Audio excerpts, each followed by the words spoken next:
सफेद धब्बा भूरी लट। हाँ तुम हो तस्लीम, तुम? अली अहमद एक उजले बुर्के की तरफ बढ़े। तुम यहाँ? बुर्कापोश घबरा कर रुक गई। तुमने मुझे पहचाना नहीं? वो हंसने लगे। भाई मैं अली अहमद हूँ, अली अहमद। अपने आगा साहब और मैं दोनों एक ही दफ्तर में तो थे। आजकल कहाँ हैं आगा साहब? अमृतसर गए हुए हैं। एक बारीक सी सहमी सी आवाज सुनाई दी। हाँ अमृतसर ही गए होंगे, उन्होंने खुद मुझसे कहा था। पुराने दफ्तर से छुट्टी ली है क्या? इस्तीफा दे दिया है।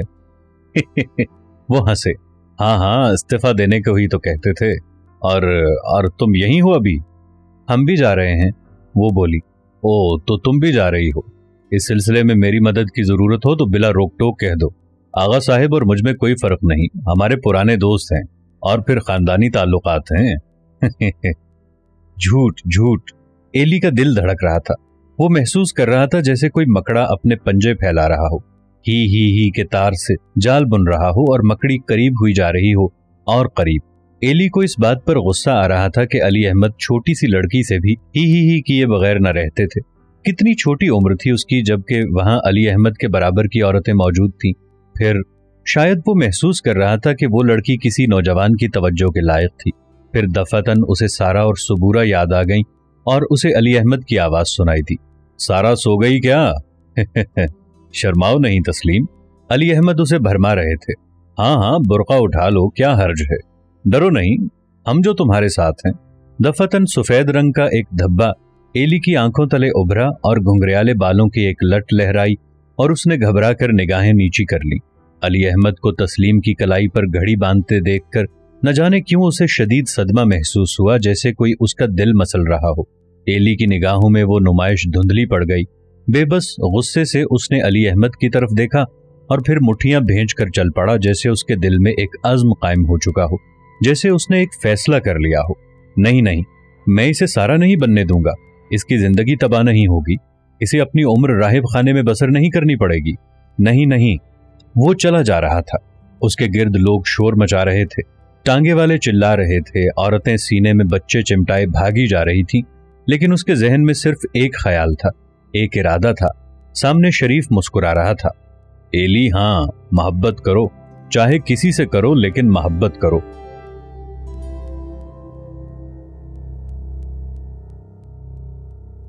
अच्छा तो घर पहुंचकर वो धड़ाम से चारपाई पर गिर पड़ा। गुस्से और बेबसी से उसकी आंखों में आंसू आ गए। इन आंसुओं के धुंधलके में शरीफ तहसीन भरी निगाहों से उसे देख रहा था। मोहब्बत के बगैर तुम कुछ भी नहीं एली, कुछ भी नहीं। अजमल दफ्तर से आया तो एली को देखकर हैरान रह गया। एली, तुम रो रहे हो? अली अहमद से लड़ाई हो गई क्या? नहीं तो, वो बोला। तो क्या शमीम ने कुछ कहा है? नहीं तो। एली की हिचकी निकल गई। उसकी समझ में ना आता था कि वो क्यों रो रहा है, उसकी हिचकियां क्यों निकल रही हैं। उसकी कोई वजह भी तो न थी, मगर इसके बावजूद वो चाहता था कि उसके कंधे पर सर रखकर रो दे। उसका दिल चाहता था कि राजदाराना अंदाज में अजमल को एक तरफ ले जाए और उससे कहे, मुझे मोहब्बत हो गई है, अब मैं क्या करूं। एली बार बार कोशिश करता कि अपनी महबूबा के तसव्वुर में खो जाए, लेकिन एक सफेद सा धब्बा भूरे बालों की घुंघरियाली लट के सिवा कोई और तफसील उसके तसव्वुर में न आती, बल्कि ये नक्श भी धुंधली पड़ती जा रही थी। कितना प्यारा नाम था उसका, तस्लीम, और आवाज कितनी मीठी, कितनी रसीली। एली की बातें सुनकर अजमल के होंठों पर मुस्कुराहट आ गई। उसने एक आह भरकर कहा, अच्छा तो एली को मोहब्बत हो गई है। इतना कहने के बाद वो किसी ख्याल में खो गया और उसकी आंखों तले नज्जो का बलौरी जिस्म मुनव्वर हो गया। नज्जो अलहड़ रक्कासा, जो उसके बाप के दाश्ता जानकी की बेटी थी और जिसे उसने कई एक साल आंखों का तारा बनाए रखा था। वो नज्जो जिसको भुलाने के लिए उसने बसरे की खाक छानी थी और काबुल की पहाड़ियों में पनाह ली थी, और जिसे भूलने की कोशिश में वो अब तक मुल्हिका चौबारों में न जाने किसकी तलाश किया करता था। कुछ नहीं से बहुत कुछ। इस हादसे के बाद एली का दौलतपुर में रहना कतई तौर पर नामुमकिन हो गया। उसने वो आखिरी महीना बड़ी मुश्किल से गुजारा। अब उसकी निगाह में अली अहमद की हैसियत एक राक्षस सी रह गई थी, जिसका काम सिर्फ ये था कि सीताओं को अपनी लंका की भेंट चढ़ा दे, और राजो साजो तो गलीज ढेरों के सिवा कुछ न थी। उनसे बात करते हुए एली को घिन आने लगती थी। अलबत्ता अब जब शमीम अकबी खिड़की का सहारा लेती तो एली को गुस्सा न आता, बल्कि उसके दिल में हमदर्दी की एक लहर दौड़ जाती। बेचारी जो इस खौफनाक लंका में बेकार बेमसरफ मुक़य्यद थी, जो झूठे सहारों पर अपनी जिंदगी के दिन काट रही थी, जिसके लिए जिंदगी सुबह शाम के तवातुर के सिवा कुछ न थी। 1 माह के लिए कॉलेज में इम्तिहान की तैयारी के लिए छुट्टियां हो चुकी थीं। एली किताबें लेकर अजमल के पलंग पर पड़ जाता। एक घुंघरियाली लट उसके आंखों तले लटकती, एक सफेद सा धब्बा चांद की तरह चमकता और वो छत की तरफ टिकटिकी बांध कर बैठ जाता और निगाहों को मस्त बनाने की शदीद कोशिश करता। छत से शरीफ की मुतबस्सम आवाज आती, तुम मोहब्बत के बगैर कुछ भी नहीं एली, कुछ भी नहीं। और वो महसूस करता कि वो बहुत कुछ है, बहुत कुछ। फिर उसे इम्तिहान देने के लिए अजला रियासत में जाना पड़ा। रियासत अजला। अजला एक वीरान शहर था जिसमें यहां वहां आबादी के टुकड़े थे और कहीं कहीं खूबसूरत महल और बागात थे। अजले का बड़ा बाजार का एक वसी और गलीज कूचा था जिसमें स्याह फाम चुस्तो चालाक किस्म के लोग इधर उधर घूमते फिरते थे, जिनकी जबान कचर कचर चलती और जिनकी आवाज में ना तो दिल्ली की सी रंगीनी थी और ना लाहौर की सी मिठास। बातों में अजीब सी करख्तगी थी, अंदाज में उमूमियत सी थी, जिनकी बातें गोया नंगी थी, भोंडी और नंगी। उस बाजार के इधर उधर पुरानी वजह की बड़ी बड़ी इमारतें थीं जिन पर वीरानी और उदासी छाई रहती थी और जिनकी अंधेरी लंबी ड्योढ़ियों में ऊंचे लंबे सिपाही बंदूकें उठाए पहरा दिया करते थे। कहा जाता था कि इन पुराने महलों में महाराज की वो रानियां मुकीम थीं जो महाराजा का राज खत्म होने पर इन महल्लात में मुंतकिल कर दी गई थीं और जिंदगी के बाकी दिन नौकरों और अहलकारों की निगाह इल्तफात के सहारे बसर कर रही थीं। एली महल्लात के नौकरों को मसर्रत की नजर से देखता। दफतन उसे महाराज पर गुस्सा आने लगता। फिर अली अहमद की आवाज सुनाई देती, शर्माने की क्या बात है तस्लीम, हम कोई बेगाने तो नहीं। एली की निगाहों तले एक सफेद धब्बा झिलमिलाता, एक भूरी लट लहराती और वो आह भरकर आसमान की तरफ देखने लगता और महसूस करता जैसे वो सभी कुछ हो।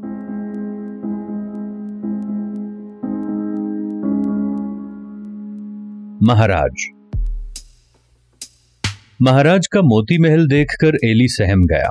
कितने हसीन कमरे थे, कितना खूबसूरत साजो सामान था। एली के लिए इतनी खूबसूरती और फरावानी काबिल हुसूल न थी।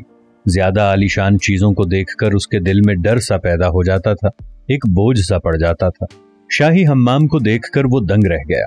यहाँ रानियां और महाराज नहाते थे, तालाब में खुशबूदार पानी भर दिया जाता था। फिर गुलाम गर्दिश पर वो एक दूसरे को पकड़ते थे। फिर जब उसे मालूम हुआ कि सीढ़ियां चढ़ते वक्त महाराज सहारा लेते हैं तो उसके दिल में महाराजों के खिलाफ बुग़्ज़ पैदा हो गया और उसने पहली मर्तबा महसूस किया कि दुनिया गरीबों की शराफत और मोहब्बत की वजह से कायम थी। वापसी पर सुंदर महल के दरवाजे के करीब वो रुक गए। उनकी हिम्मत न पड़ती थी कि दरवाजे पर संतरी से बात करें। जालिम या मजलूम। क्यों भाई, यहां क्यों खड़े हो? संतरी ने ललकारा। जी, एली बोला, ये महल देखना चाहते हैं हम। ये महल नहीं देखा जा सकता, वो बोला, महाराज आ रहे हैं यहाँ, अब भाग लो यहां से। मजीद जो उन सब में शोख तबीयत का लड़का था चिल्लाकर कहने लगा, वो जो बूढ़ा और नौजवान लड़की वहां बिठा रखे हैं? तो उसने अंदर बागीचे की तरफ इशारा किया। वो क्यों बैठे हैं जी? बागीचे के अंदर एक कोने में एक बूढ़ा, उसकी नौजवान बेटी चुपचाप घास पर बैठे थे। संतरी मुस्कुराया। तुम कौन हो भाई? वो बोला, हिंदू हो या मुसलमान? अल्हम्दुलिल्लाह, मजीद ने शौखी से कहा। संतरी करीब आ गया। तुम नहीं जान सकते ये बात, उसने मुस्कुराकर राजदाराना अंदाज से कहा। ये काम न तुम कर सकते हो न जान सकते हो। ये बुढ़ा बड़ी उम्मीद लेकर महाराज के दरबार में आया है। तो क्या ये जो इसके साथ लमडिया है इसकी उम्मीदें हैं? अल्ताफ ने उस गोरी नौजवान लड़की की तरफ देखकर कहा जिसकी निगाह खुमार आलूद थी। हाँ, सिपाही हंसा। इस लड़की को उसने 12 साल तक गाय का दूध पिला पिला कर जवान किया है। कहता है मैंने लड़की के पिंडे पर हलवा बांध बांध कर इसे पाला है, इस उम्मीद पर कि महाराज ये नजराना मंजूर कर लें। ओह, मजीद हंसा। तो ये नजर न्याज का मामला है। एली ने गौर से उस लड़की की तरफ देखा जो नौउम्र होने के बावजूद जवानी से भरपूर थी। एली सोचने लगा, क्या हर मर्द ऐसा ही होता है? क्या औरत के मामले में हर मर्द ही महाराज होता है? वो कौर थी, वो भी तो बाई को मुलाजमत दिलवाने के लिए आई थी اور پھر وہ خانم تھی جسے باداموں کی گٹھڑیاں دینے جایا کرتا تھا، اور بالآخر راجو۔ اس کی سمجھ میں نہ آتا کہ مہاراج ظالم تھا یا وہ بوڑھا باپ